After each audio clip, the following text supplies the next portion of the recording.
Chapter 138. It's hiding here. Wenlong? Peihu? Xam Lee called out twice at the door, but there was not even an echo inside the haunted house. It felt like the sound was swallowed by some monster hiding in the dark. What happened to the two of them? She did not want to return to the lovey-dovey Wang Hailong and Do Menglu, but she wanted to explore the place alone even less. Don't tell me something happened to them. But that scream from Wenlong does not sound like he was in danger. Xam Lee stood at the doors for some time before finally pushing the door closest to her open. 304? Why is there a number on the door? What is the meaning? Xam Lee peered inside. It was different from she expected. The room was very clean. Why do I feel so worried even though the place is so clean? She stood at the door and called her friends' names twice. The more she called, the more worried she became. Where could these two large men have wandered off to? She took out her phone to shine some light around, but the light only made her surroundings look darker, and there appeared to be something moving in the corridor behind her. It's too dangerous standing outside. I'd better go in first. Xam Lee entered room 304 and closed the door behind her. This room looks very normal, like a typical rental room, but the more normal it seems, the higher the chance there's something scary. The haunted house's boss would not build a set like this just for decoration. She was cautious and braver than most girls. With her body against the wall, she looked around the room before taking the first small step. Xam Lee finished examining the room after a few minutes and found nothing weird. There's nothing scary in the living room, so the danger is probably in the other two rooms. Wenlong and Peihu probably let their guard down and fell for the trap that was placed in the other rooms. Xam Lee gripped the phone tightly as she moved to the bedroom. The bedroom does not have a door, so there will not be an actor hiding behind it. However, there are still blind spots behind the door frame. I need to be careful. She moved slowly, but her heart beat ever faster. When she reached the bedroom room, Xam Lee activated the video recorder on her phone and reached the phone into the room and turned it around. After taking a full video, she examined it on the phone. The video was dark, but it was enough to confirm that there was no one hiding in the bedroom. There's no one in the bedroom? I almost forgot. I haven't checked the area under the bed. She retreated back to the living room, selected a specific angle, squatted down, and aimed the flashlight on her phone at the space underneath the bed. There's really nothing. Looks like I've watched a few too many scary movies. Xam Lee relaxed slightly. If I was the designer, of course, I would not waste this precious spot that is under the bed. I would put some trap on it to make a mannequin jump out when someone sits on the bed. Then, Xam Lee wandered into the bedroom. There really were no traps or tricks. There was, however, a light scent of detergent. Even the tablecloth has the scent of detergent to it. Looks like the tenant has a strong obsession with cleanliness. After exiting the bedroom, Xam Lee turned to look at the last available room. The toilet is also a prime location, but this toilet is small and has no cubicle. There's not even a place for a person to hide. Xam Lee treated the visit to the haunted house as some sort of survival game. She was very careful and took deliberate steps. This type of visitor was horrid for haunted house proprietors because they would come up with all kinds of solutions to undo the traps set up by the haunted house. When the traps were exposed beforehand, the scary effect would greatly dwindle. The layout of Haiming Apartments' toilets was interesting, to say the least. The mirror was facing the toilet door, so whether the resident was passing the toilet or entering it, their attention would be pulled to the mirror. It was the same for Xam Lee. Looking at her reflection in the mirror, she felt uneasy. Is this the environment or a trick of the eyes? How come I feel like the person inside the mirror is not me? She stood at the door and shone her phone on the mirror. It reflects light, so it is an actual mirror, not an actor standing behind it to scare people. She held the wall as she entered the toilet. The space inside was small, and soon she found herself standing before the mirror. Either there is no trap to this room, or the people hiding inside this place left after they scared Wenlong and Peihu. Xam Lee reached out to touch the mirror, and her tensed feelings relaxed. It's just a fake scare. This is all Peihu's fault. I've been infected by his cowardice. She looked at herself in the mirror, and upon closer inspection it looked much more normal. This is just a regular haunted house. We have been scaring ourselves for naught. Since Wenlong and Pei Hu aren't in this room, they should be in one of the other 2 rooms. Xam Lee tried calling Wang Wenlong again. The sound seems to be coming from next door. She leaned to her side to listen, and right then, a drop of water fell from the ceiling and landed on the edge of the sink. Xam Lee's focus was fully zeroed in on determining the source of the ringtone, so she did not wonder why water was leaking from the ceiling. It's definitely coming from next door, room 303. Another droplet of water fell from the ceiling. This time, it fell on the tip of Xam Lee's shoes.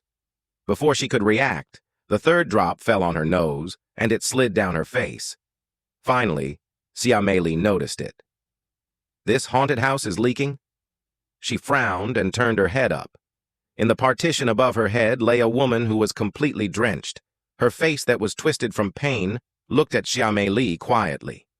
A head of black hair fell down her face, and it would soon reach Xam Lee's eyes.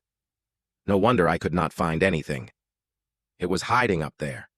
Something more viscous than water fell on Xam Lee's face. She wiped at it and realized it was as red as blood. Her body weakened, and Xam Lee collapsed to the floor with a thud. Chen Ge exited the sealed classroom. "Where is the mannequin that I left out here?" The girl mannequin had disappeared, and Chen Ge rushed toward the entrance. He remembered the warning on the black phone. Once the spirits left the haunted house, they might go berserk. Chen Ge examined the wooden boards at the entrance, and they were unmoved. He sighed in relief. It's almost time to get them out already. He did not even grab the iron mallet and entered the scenario with just a bloodied shirt. He was halfway down the corridor when he heard an ear-splitting female scream coming from the direction of the female dormitory. Chapter 139. I'm inside the 4th cubicle. Her hair was a frazzled mess, and her delicate features were twisted from fear. Her face was blanched, and one of her heels was missing. The sexiness and softness that she had displayed before entering the haunted house had completely disappeared. Du Menglu? When Chen Ge saw Du Menglu, this racing woman also saw Chen Ge. However, unlike Chen Ge's calm attitude, she started to scream shrilly like she had seen a ghost and turned back to run away. Standing where he was, Chen Ge touched his own face. Is it because of the mask? The 2 consecutive scares had exploded the latent potential within Du Menglu. Her slender legs carried her away like the wind, and she disappeared from Chen Ge's view in the blink of an eye. What has gotten into her? Chen Ge pulled off the mask and walked deeper into the scenario. But why is she alone? Were the others separated? When he reached the first junction, Chen Ge still had not found Du Menglu. So be it. I'll go to the pen spirit's room first, or else I'll have another vomit case on my hands. He was about to move when the phone in his pocket rang, and the ringtone traveled far down the corridor.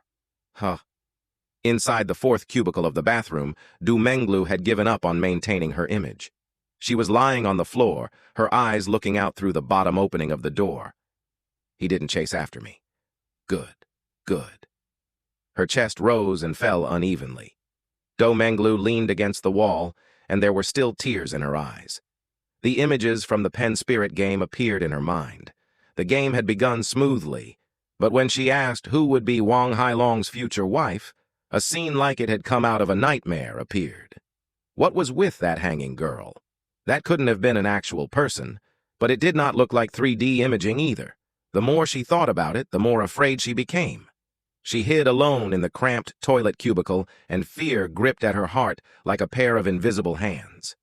I have to contact the others. We'll need to group up to save Brother Long. Rubbing tears dry, Du Menglu called Wang Wenlong's number. It rang for a long time, but there was no answer. What happened? Did something happen to him and Pei Hu as well? After hanging up, Du Menglu called Xam Lee. There was still no answer, and this made Du Menglu feel even more helpless. She retreated deeper into the corner. Have they all fallen victim to the haunted house? But there are 5 of us. With shaking fingers, Du Menglu did not give up, and with the last bit of hope, she called Pei Hu. Pick up, fatty. Didn't you say you like me? Why are you leaving me to die on my own? Due to extreme anxiety, green veins bulged on Do Menglu's snow-white skin, and she looked quite harrowing at that moment. 3 seconds passed, and Do Menglu's heart sank. What happened to all of you? 5 seconds passed, and she gripped her fists tightly, as if holding the last bit of hope in her palms. 10 seconds passed, and Do Menglu felt like crying. However, at the 13th second, the phone was suddenly answered. "Fuck, fatty! Why did you wait for so long before answering my call?" Do Menglu was on the verge of tears. Like a drowning victim finding an emergency raft, she had seen that bit of hope just as despair was about to swallow her whole. "Why aren't you talking? Brother Long fainted from the scare, and I'm currently hiding in the 4th cubicle in the bathroom. Quickly come save me." After thinking a moment, Do Menglu warned, "I saw a bloody monster wandering the corridors earlier, so you have to be careful when you come here." In her urgency, she blurted out everything. However, she waited for a long time, and there was still no response. "Pei-hu, are you there?" Do Menglu gripped the phone with both her hands and placed it beside her ear. "You are scaring me. If you can hear me, please say something."